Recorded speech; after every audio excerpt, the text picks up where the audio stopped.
دشمنی میں مرا وہ رضا کا لیا،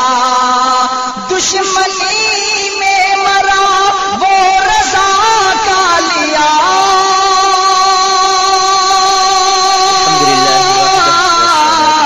خود کو شیطان چیلا بنا کر گیا، وہ رضا کا لیا، وہ رضا کا لیا۔ آپ حضرات کی توجہ کو مبذول کرنے کی کوشش کریں گے۔ جو مسئلہ آپ کی زندگی میں پیش ہوتا رہتا ہے،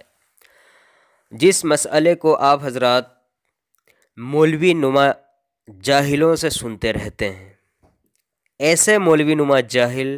جو آپ کو جبہ قبہ دستار شیروانی میں دکھیں گے، لیکن وہ ہیں A to Z جاہل، جاہل نما مولوی، جن کا بسر تیجا چالسواں مالیدہ کھچڑے پہ ہوتا ہے، اس کے علاوہ کچھ بھی نہیں۔ دوسرے قبر پرستی، قبر کو پوچھ کر کے اور مردوں کی دلالی کر کے کچھ ہاتھ لگ جاتا، اس کے علاوہ کچھ بھی نہیں۔ دعوے تو بڑے نرالے ہوتے ہیں، دعوے تو بڑے پرفریب ہوتے ہیں، ان کے عشق رسول کا، محبت رسول کا، محبت اہل بیت کا، لیکن اندر سے کھوکھلے ہوتے ہیں۔ یہ ذریت رضا خانیت کی طر امتیاز اور اعلیٰ قسم کی نشانی ہے۔ آپ حضرات نے سنا بھی ہوگا، دیکھا بھی ہوگا، ایسے دعوے کرتے ہوئے، ایسے نعرے بازی کرتے ہوئے کہ ہم عشق رسول کے دعوے دار ہیں، سنت رسول صلی اللہ علیہ وسلم کے پیروکار ہیں، لیکن ہے کچھ بھی نہیں۔ کذب، بہتان تراشی اور خیانت کوٹ کوٹ کر بھری ہوگی ان کے اندر، لیکن ہے پھر بھی عاشق رسول۔ نعوذ باللہ، ایسے عشق رسول کو بدنام کر کے یہ لوگ اپنی دنیا و آخرت تباہ کر رہے ہیں۔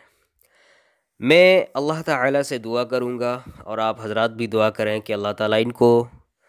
ہدایت سے ہمکنار کرے اور ہم سب کو فہم صحیح سے ہمکنار کرے۔ خیر، میں کہنا یہ چاہ رہا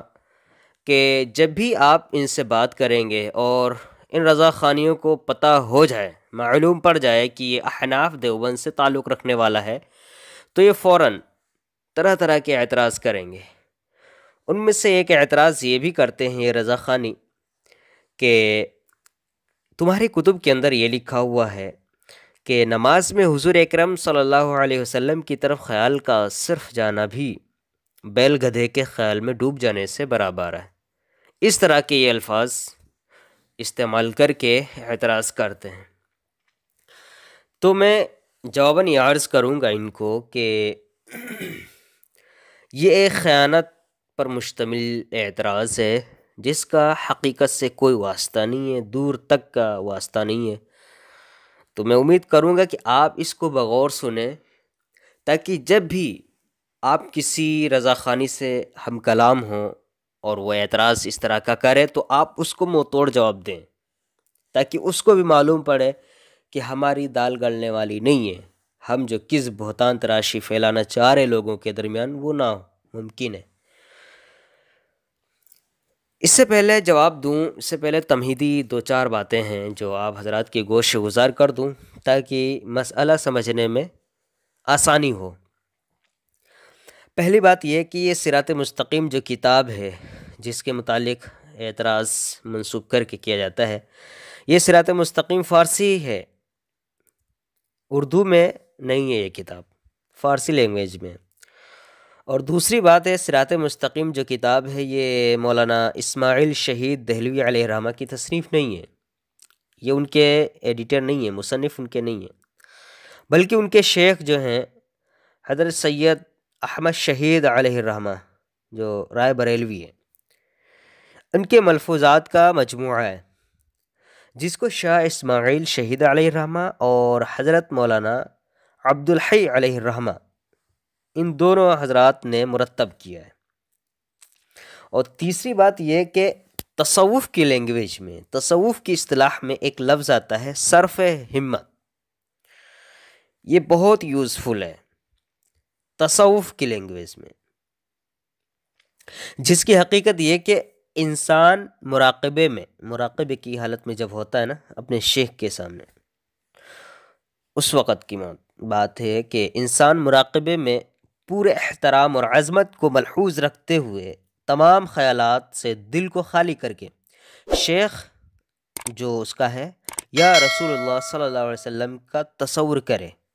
یہاں تک کہ اس وقت دل میں اللہ کا بھی خیال نہ ہے۔ جب یہ مراقبہ کر رہا ہو،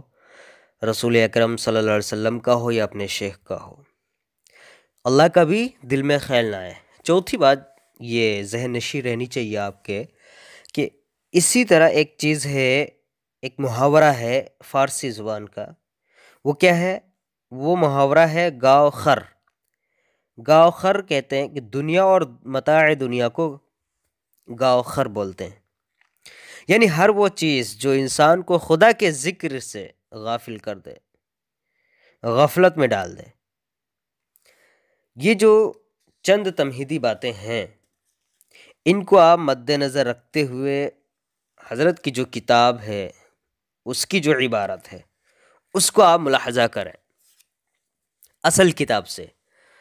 یہ ہے صراط مستقیم فارسی، اس کے صفحہ نمبر 86 پر ہے، آرے بمقتضائے ظلمات بعضها فوق بعض، از وسوسہ زنا خیال مجامعت زوجہ خود بہتر است، و صرف ہمت بسوی شیخ و امثال از معظمین گو، جناب رسالت ما بشاند بچندی مرتبہ بدتر از استغراق در صورت غوخر است، کی خیال بتعظیم و جلال بسودائے دل انسان می چسبید، بخلاف خیال گوخر کی نہ قدر چسبیدگی می بود و نہ تعظیم بلکہ مہمان و محقر می بود، و این تعظیم و جلال غیر کی در نماز ملحوظ و مقصود می شود بشر کے می کشد۔ یہ صراط مستقیم صفحہ 86 کی عبارت ہے۔ اب آپ صراط مستقیم جو مترجم ہے اردو، اس کا ترجمہ کیا ہے؟ یہ جو میں نے ابھی آپ کو سنایا، اس کا ترجمہ ہے، ہاں بمقتضائے ظلمات بعضها فوق بعض، یعنی زنا کے وسوسے سے اپنی بیوی کی مجامعت کا خیال بہتر ہے، اور شیخ اور اسی جیسے بزرگوں کی طرح خواہ جناب رسول صلی اللہ علیہ وسلم ہوں، صرف ہمت کرنا اپنے بیل اور گدھے کی صورت میں مستغرق ہونے سے بدرجہ بہتر ہے، کیونکہ شیخ کا خیال تو تعظیم و تکریم کے ساتھ انسان کے دل کی گہرائی میں پیوست ہو جاتا ہے، اور بیل اور گدھے کے خیال کو نہ اس قدر چسپیدگی ہوتی ہے اور نہ اتنا انٹرسٹ ہوتا ہے اور نہ ہی تعظیم، بلکہ وہ خیال حقیر اور ذلیل ہوتا ہے، اور غیر اللہ کی یہ تعظیم و تکریم جو نماز میں ملحوظ و مقصود ہوتی ہے، شرک کی طرف کھینچ کر لے جاتی ہے۔ یہ آپ کو صراط مستقیم اردو جو ہے اس کے صفحہ 118 پہ مل سکتا ہے۔ یہ جو فارسی اور اردو کا جو میں نے فارسی کا جو ترجمہ اردو کے ساتھ کیا ہے، اس عبارت کا خلاصہ یہ ہے کہ نماز میں اللہ کی طرف سے توجہ ہٹا کر دوسری چیزوں کی طرف توجہ لے جانا، اپنا ذہن لے جانا، برا جانا ہے۔ کیا ہے؟ یہ برا ہے، لیکن تمام خیالات کا حکم یکساں نہیں ہے، سیم ٹو سیم نہیں ہو سکتا۔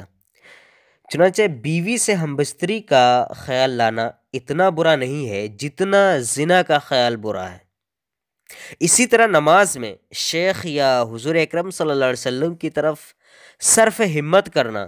یعنی اپنے دل کو تمام خیالات حتیٰ کہ توجہ الی اللہ سے قصداً خالی کر کے رسول اکرم صلی اللہ علیہ وسلم کی طرف ہمتاً متوجہ کرنا، دنیاوی خیالات میں مستقر ہونے سے برا ہے۔ کیوں؟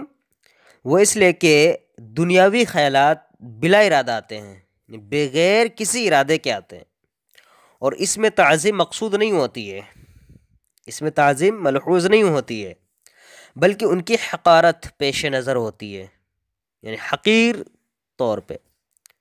تحقیری طور پہ۔ لیکن اللہ تعالیٰ کے رسول صلی اللہ علیہ وسلم کا خیال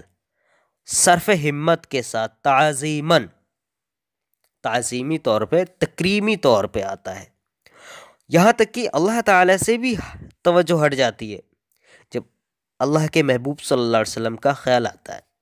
اور اس کی نماز غیر اللہ کے لیے ہو جاتی ہے۔ تو اصل مقصد کیا نکلا ہے؟ وہ یہ ہے کہ دنیاوی وساوس جو ہے نا، خیالات، دنیاوی وساوس کا خیال چونکہ تعظیماً نہیں ہوتا، تکریماً نہیں ہوتا، اس لیے وہ مفضی الی الشرک نہیں ہے، یعنی شرک کی جانب لے جانے والا نہیں ہے، مفضی الی الشرک۔ اور رسول اکرم صلی اللہ علیہ وسلم کی جانب صرف ہمت کرنا، یعنی خیال کو لے جانا، پھرانا اس جانب، صرف ہمت کرنا، چونکہ تعظیماً ہوتا ہے، تکریماً ہوتا ہے، اس لیے وہ مفضی الی الشرک ہوگا، یعنی شرک کی جانب لے جانے والا ہوگا۔ اور جو چیز مفضی الی الشرک یعنی شرک کی جانب لے جانے والا ہو، وہ غیر مفضی الی الشرک سے بدرجہ بہتر ہوتی ہے۔ اور رسول اللہ صلی اللہ علیہ وسلم کی جانب صرف ہمت چونکہ مفضی الی الشرک ہے، اس لیے وہ زیادہ برا ہے۔ مفضی الی الشرک کا مطلب ہوتا ہے کہ شرک کی جانب لے جانے والا، اور یہ رسول اللہ صلی اللہ علیہ وسلم کی جانب صرف ہمت مفضی الی الشرک ہے، اس لیے کیا کہیں گے اس کو؟ یہ زیادہ برا ہے۔ اور دنیاوی خیالات اور دنیاوی وساوس جو ہیں چونکہ مفضی الی الشرک نہیں ہیں، اس لیے وہ زیادہ برا نہیں ہے۔ لیکن اگر صرف ہمت کے بغیر رسول اللہ صلی اللہ علیہ وسلم کا خیال آ جاوے اور توجہ الی اللہ میں مخل نہ ہو، یعنی خلل انداز نہ ہو، تو اس کی نماز نہ صرف کامل ہوگی بلکہ اکمل ہوگی، مکمل طور پہ ہوگی۔ اب رہی یہ بات کہ گاؤ خر سے متاع دنیا کس طرح مراد ہے، تو تمہید میں نے 2-4 باتیں جو بتائی تھیں، اس میں یہ بات آ چکی ہے کہ گاؤ خر فارسی میں ایک محاورہ ہے اور متاع دنیا کے لیے مستعمل ہوتا ہے، جیسا کہ حضرت شاہ صاحب کی اسی کتاب میں صفحہ 58 پہ اس کی صراحت موجود ہے کہ گاؤ خر تمثیل است ہر چے سوئے حضور حق است، گاؤ باشد یا خر، فیل باشد یا شتر۔ اور فارسی کا مشہور شعر بھی اس کا معید ہے، اس کی تائید کرنے والا ہے۔ وہ شعر فارسی کا یہ ہے: بر زباں تسبیح و در دل گاؤ خر، این چنی تسبیح کے دارد اثر، یعنی زباں پہ تسبیح اور دل میں گاؤ خر، اس تسبیح سے کیا فائدہ؟ ظاہر ہے کہ اس شعر میں گاؤ خر سے صرف گدھا اور بیل مراد نہیں ہے، بلکہ وہ تمام اشیاء ہیں، وہ تمام چیزیں مراد ہیں جو انسان کو خدا سے غافل کرنے والی ہیں۔ حاصل یہ ہے کہ نماز میں رسول اکرم صلی اللہ علیہ وسلم کا صرف خیال آ جانا برا نہیں ہے، کیا ہے؟ خیال آ جانا برا نہیں ہے، بلکہ تعظیماً اس طرح حضور اکرم صلی اللہ علیہ وسلم کا خیال لانا کہ توجہ الی اللہ بھی جاتی رہے، یہ آنا اور لے جانا، اس میں آپ اس کو ذرا غور سے سنیں کہ اللہ کے نبی صلی اللہ علیہ وسلم کا صرف خیال آ جانا برا نہیں ہے، بلکہ تعظیماً اس طرح حضور اکرم صلی اللہ علیہ وسلم کا خیال لانا کہ توجہ الی اللہ بھی جاتی رہے، یہ برا ہے۔ اور نماز میں بلا ارادہ حضور اکرم صلی اللہ علیہ وسلم کا خیال آ جانا جبکہ توجہ الی اللہ میں مخل نہ ہو، یعنی خلل انداز نہ ہو، توجہ الی اللہ میں ڈسٹرب نہ ہو، عین مطلوب ہے، یہ عین مقصود ہے۔ اس طرح کی صراحت کے بعد بھی اگر کوئی معترض ہے، اعتراض کرے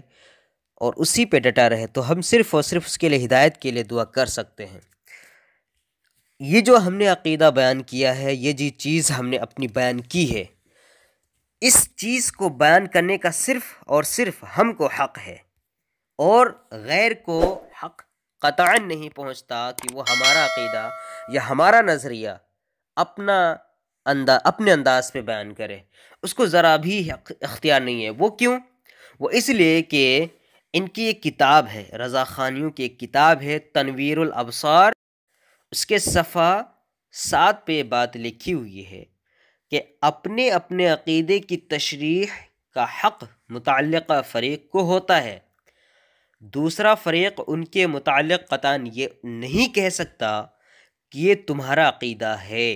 اور یہ امر تم نے ثابت کرنا ہے، یہ کبھی کہہ ہی نہیں سکتا، چونکہ تمہارے گھر کا یہ اصول ہے،